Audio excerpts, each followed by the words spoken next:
What's the meaning of bottom feeder?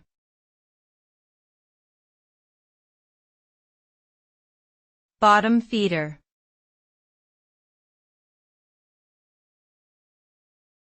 Bottom feeder.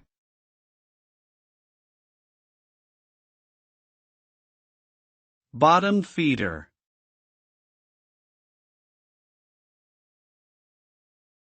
Bottom feeder.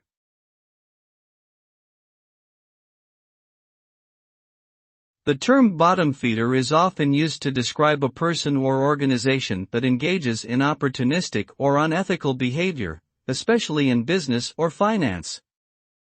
It refers to individuals or entities that seek to profit from the misfortunes of others or take advantage of weak or vulnerable positions.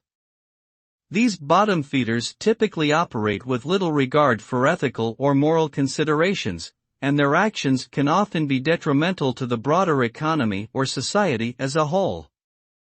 Overall, the use of the term bottom feeder reflects a negative view of those who prioritize personal gain over the well-being of others.